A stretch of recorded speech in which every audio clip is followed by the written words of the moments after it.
Hi, this is Kate from Generate Magic. So you might have heard the expression, happiness is a choice. And many of us think, well, of course, I wouldn't choose to be in a situation that made me unhappy.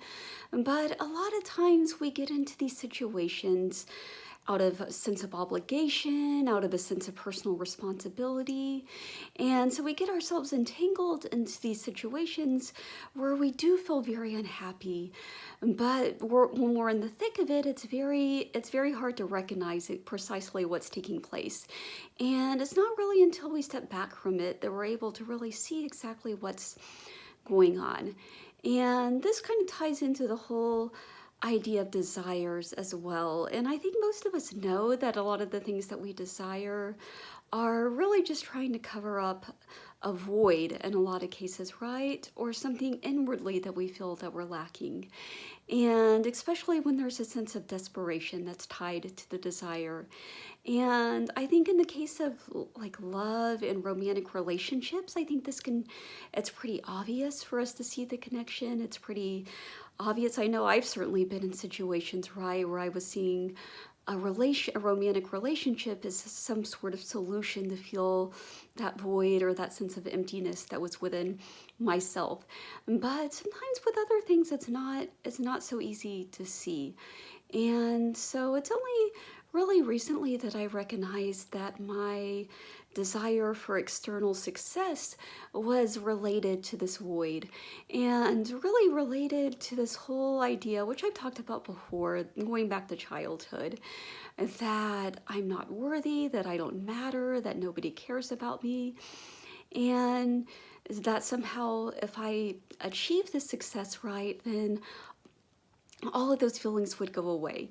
And so I thought, well, if I just, like a lot of us, right? Like if I just do affirmations on how amazing I am, how loved I am, if I just, kind of practice self-care and work on my self-concept, right?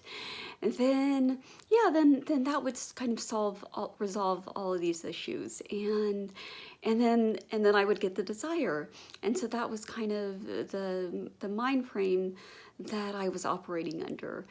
But because I was kind of operating from the state of lack, then everything in my external world that would show me, that would kind of seem to reinforce this idea that I was inadequate. So every perceived failure when it came to external success, and the reason I say perceived, right, is because the word failure, it's very subjective, right? But every perceived failure, I would immediately, these feelings of inadequacy would come back. And it didn't seem to matter how much I affirmed, or like I said, how much I worked on my self-concept. It was just this endless cycle. And finally, I got to this place where I just kind of hit rock bottom. And I experienced another thing which a lot of people would perceive as a failure, but this time my reaction was different. And instead of feeling these feelings of inadequacy or just feeling terrible, and instead I remember just feeling really relieved and feeling, okay, well now this kind of frees up more of my time to work on some of the things currently that really actually give me joy, like writing fiction. And like when I'm working on my fiction, I really feel alive.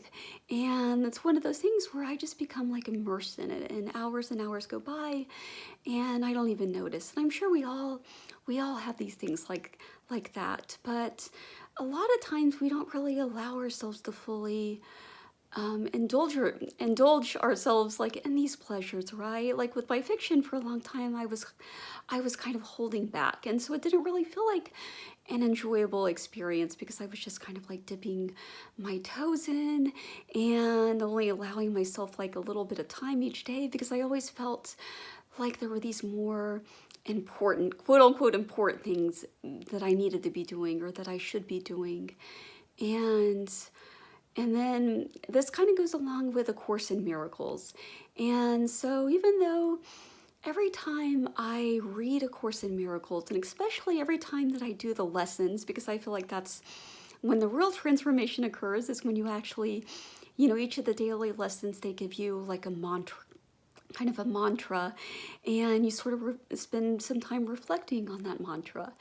And so every time I do it, I'm always really, really glad that I did. But yet I would find myself kind of putting it away, not doing it every day, and and even it's funny, like even when I would start kind of getting back into it, I felt like I would just read like a few sentences, and immediately my ego would kick in and start resisting, and I would come up with all these distractions, all these other things that I should be doing. And so again, I think that's just kind of the egoic mind, as exactly what it talks about in the course. It's trying to just kind of like protect itself, right? And because once you really kind of get into what the course is trying to teach, becoming one with its infinite loving presence, then suddenly all those egoic desires kind of just fade away. And so that's what was taking place. And so the lesson, once I got back into it, the lesson the other day was so appropriate. I'm just going to paraphrase here. And so the lesson was essentially that God's only function for us is our happiness. And so to somebody like out that isn't really that familiar with A Course in Miracles, it might kind of sound like it's saying just to pursue hedonistic pleasures or just to be selfish. But that's really not what it's saying at all, because that's one of the things that the Course talks about, is that giving is the same as receiving, and that they're one and the same. And it's all about, loving everybody as your brother or as your sister, and, as a child of God. And today's lesson was on dropping your grievances against everybody, because when you drop your grievances, you can because everybody, we're all, at the core, we're all one, right? Even though we're all these individual expressions of consciousness, we're all at the center of it all, we're all one. And so when we reject other people, or we attack other people, even in our minds, in a way, we're also attacking ourselves. And so getting back to this whole idea of happiness, when we're happy, everybody else around us thrives also. And so it's not talking about, pursuing happiness in any sort of like hedonistic or selfish pursuit, but rather it's pursuing happiness for the good of yourself. And then when you thrive, everybody else around you thrives as well. And I'm sure even just kind of like on a practical level, you can probably observe this like in your daily life, right? Because when when you're in a good mood, it seems to bring up everybody around you.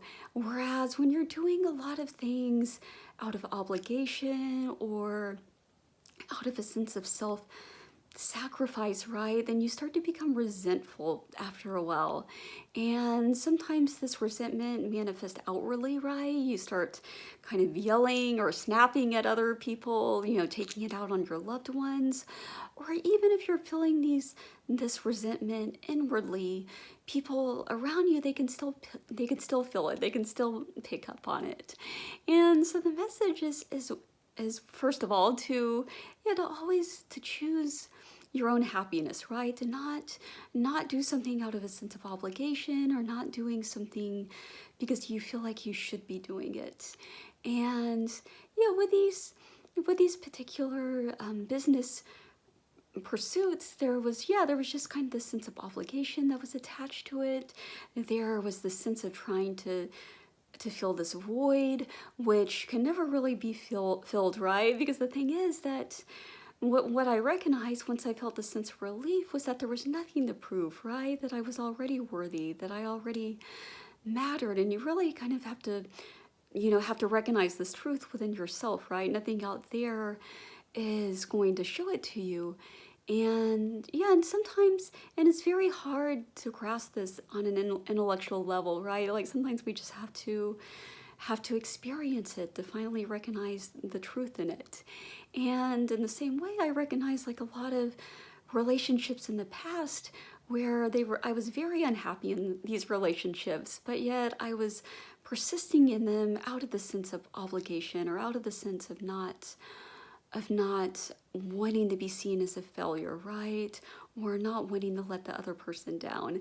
And by doing so, it was continuing to perpetuate this unhappiness for me, and then for the other person involved, and the relationship too, and for everybody in my sphere, because I was so measurable in these relationships that, yeah, that often I would become closed off to my friends and family as well. And so, yeah, and so to always kind of, whenever you're finding yourself doing something out of a sense of obligation, just kind of asking yourself, is this something that I really want to be doing? And remembering that your only function, your only purpose is to be happy. And by doing so, you truly are being a gift to the world. And so that's what I want to share with you today. And so I hope that helped. That's just something, yeah, something that came through that I wanted to share. Not sure if it entirely made sense. But anyway, thank you so much for watching, and have a wonderful day.